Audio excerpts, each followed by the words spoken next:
It's time to build myself a brand new setup, and in this video I'm going to be putting together a white themed design perfect for smashing through all of the latest titles at 1440p max settings with high frame rates. I'll be walking you through all of the PC components that make this setup possible, some of my favourite peripherals that I've picked out, including a brand new NZXT monitor. You heard me right, NZXT are making monitors nowadays, and just about everything else in between. I'll be unboxing it all, getting it all built up, and playing some games a little bit later on to see if this new setup really cuts the mustard. Let's do this.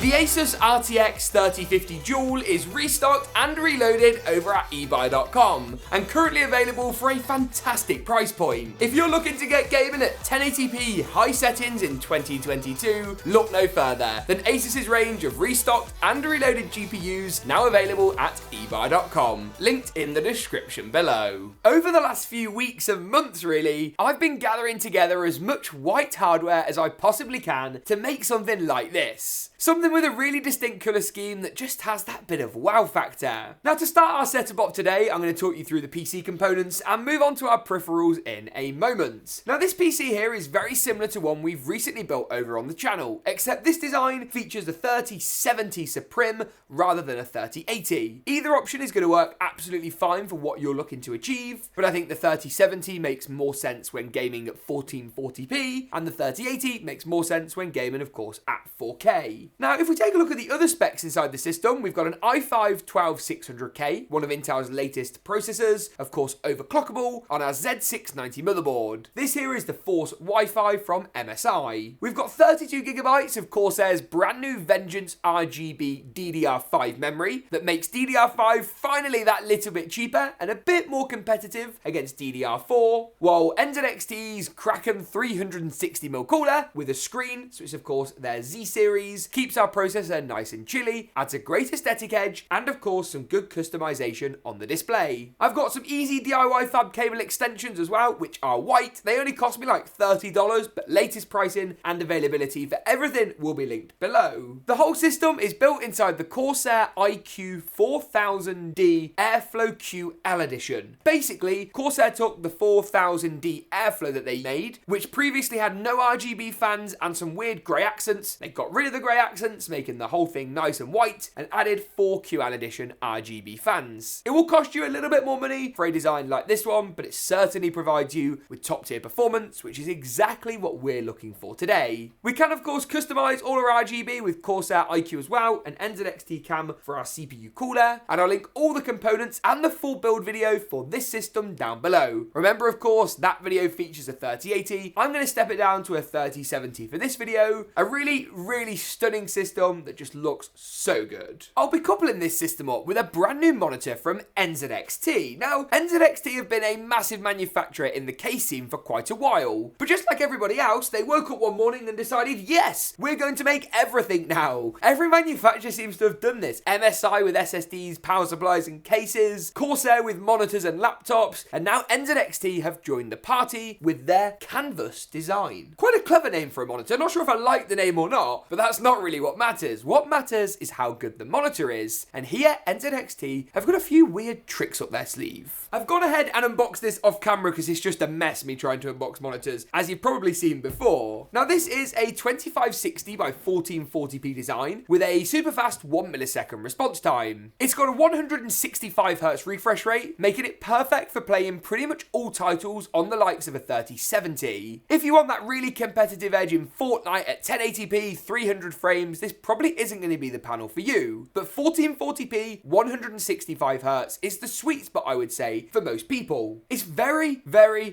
similar in design to GeekaWhat's G32QC, which we love. I think the panel might be the same, the enclosure, the whole thing just feels very similar. But NZXT have done a couple of things to spice it up a bit. One of those things is to offer a white colorway on a monitor. Now, that's not really something we've seen before, at least not from mainstream manufacturers, where they're giving you the choice choice of both. Now, things get even more interesting when I answer the question as to why I've just got the monitor out. Why is there no stand on the monitor? And that's because NZXT are selling this without a stand. Now, to an outsider, that seems like a bit of a scam. Really?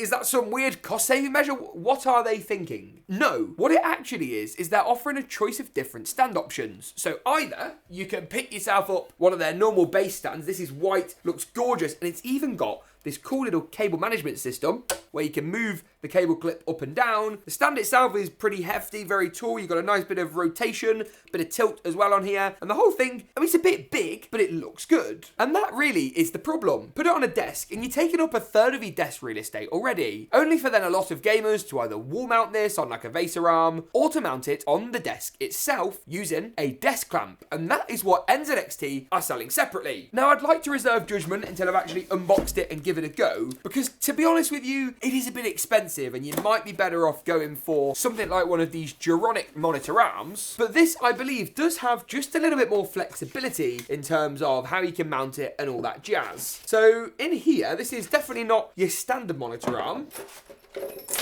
Oh, NZXT, I think maybe a bag would be good for these loose screws. That's the weirdest thing I've ever seen. I don't really understand why you would package that up loose. Maybe this is like a pre-release press sample or something, but there aren't any instructions. So I've sort of just got to guess as to how this thing actually gets put together. I'm pretty sure we could pop here onto here until it stops, maybe. I mean, the good news is it does seem pretty intuitive, even if they were all really not very secure. We simply need to pop this onto the base itself, and then we can adjust this to the desired thickness that we need for our desk. You can see here, we can either pop it there for, nope, upside down. We can either pop it there for the smallest kinds of desks, in the middle or down the bottom here for really, really wide desks. And then we just adjust this thing at the bottom to actually clamp it onto your work surface. Aha, we seem to be making some good progress. I think this is then going to go on top of here. Just not too sure how we go ahead and actually tighten it down. There is an Allen key, so not super movable and adjustable, but I'll let NZXT off. We tighten that in theory. Yep, that seems to be working so far. Here we go.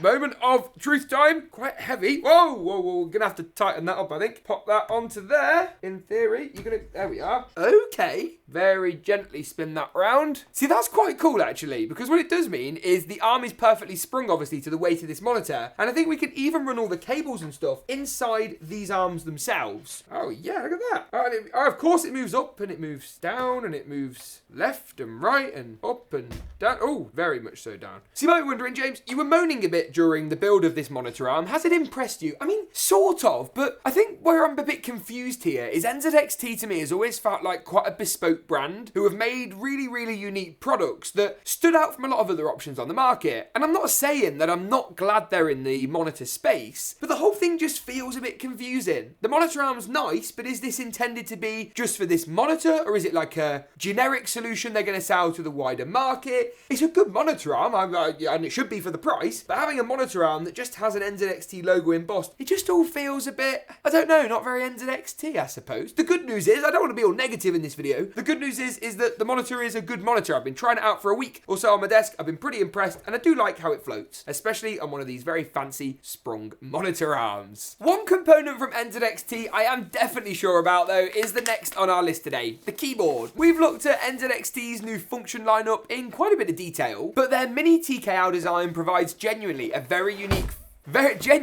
let's try not to drop things. Genuinely a very unique form factor that I actually think could be great for a good mix between competitive high frame rate gaming and more casual titles that are sort of RPGs or what have you. What this form factor does is keeps the arrow keys, something which are really important to me. Without the arrow keys nowadays, I'm just so lost, and does keep a degree of your function keys as well, giving you way more flexibility than a 65% layout. But it takes the 10 keyless design and gets rid of all the dead space. You even get a nice NZXT programmable key, you get some media control keys on the side of the keyboard as well, and it's got hot swap switches. That's right, you can actually take off one of the keys and then use the included switch puller to take out the switches and swap them out if you so desired. I like NZXT's approach here of creating a hybrid between the sort of standalone ready-made and the custom keyboard world, and it at least shows that they're not closing off all of their products for no changes or upgrades later. With that being said, is it a financially good idea to buy this keyboard and then change all the switches switches? No, just buy it with the right switches in the first place. But it is a nice touch, and I do like the degree of customization that NZXT are affording you. Perky RGB backlighting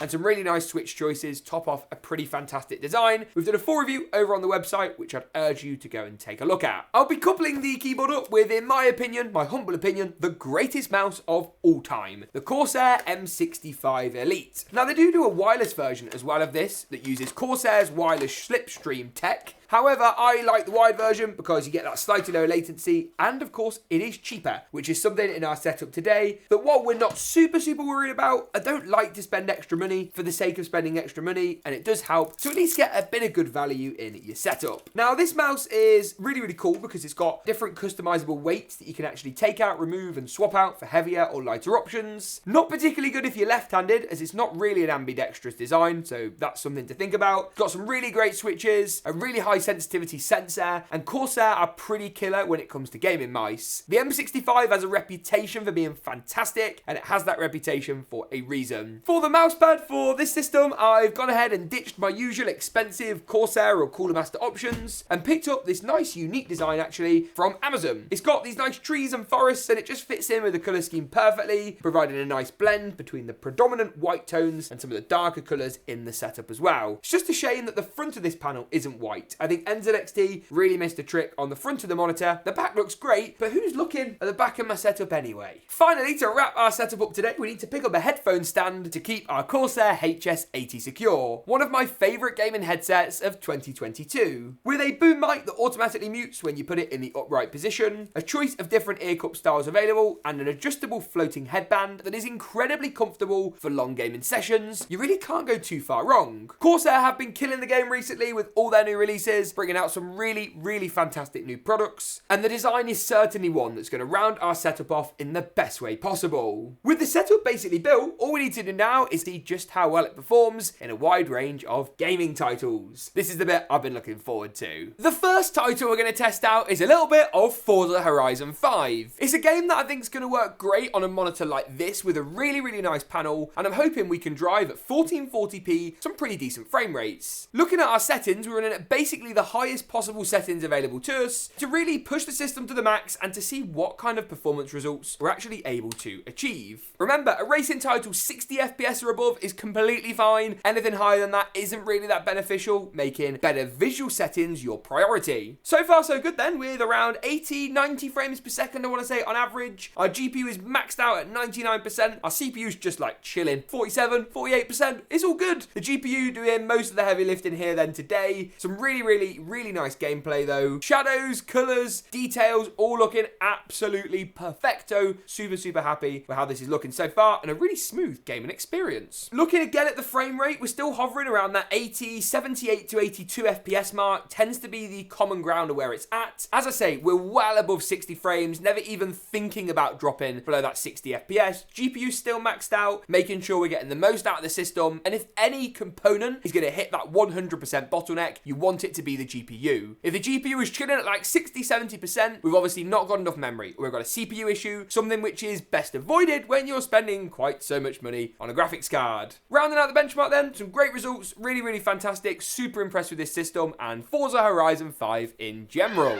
We're also going to jump into a little bit of Battlefield 2042. This is of course one of the latest games out right now, a perfect test of high-end graphics. If we take a look at some of our options, we're running at, of course, the native 1440p, 144Hz refresh rate. VSync is disabled. High graphics settings across the board with DLSS on performance, NVIDIA ray tracing off, and NVIDIA reflex enabled. You can learn more about all of those settings and why they're actually important over on our website, where I've summarized a few of the key bits of information. Links to everything, as always, will be in the description below.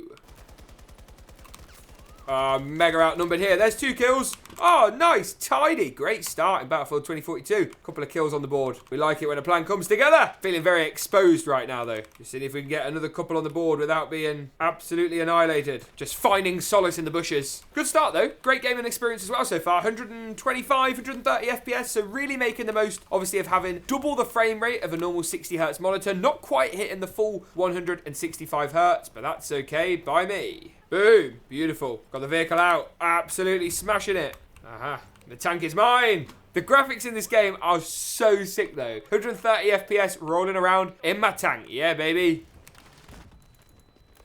Oh, it's another kill, but I've sacrificed myself. Great game of Battlefield 2042. Awesome frame rates, awesome gaming experience, awesome graphics. The whole thing just looks absolutely marvelous. This is a setup that just performs, and all elements of it absolutely nail it for me. From this monitor, which like moves up and down on NZXT's really cool gas arm, to the included microphone on our Corsair HS80 headset. To wrap things up, we're just going to do a little bit of a mic sound test. You're currently listening to our expensive $300 or so studio mics, and if we switch now to the included mic on our Corsair headset, going to be great for communicating with your friends on Discord, even a bit of streaming, to be honest with you. He's going to work a-okay on this thing, great at blocking out background noise, and one of the better headset mics we've found on the market. On that note, we hope you enjoyed this setup. All products, as ever, will be linked in the description below. Thanks for tuning in, and as always, we'll see you in the next one.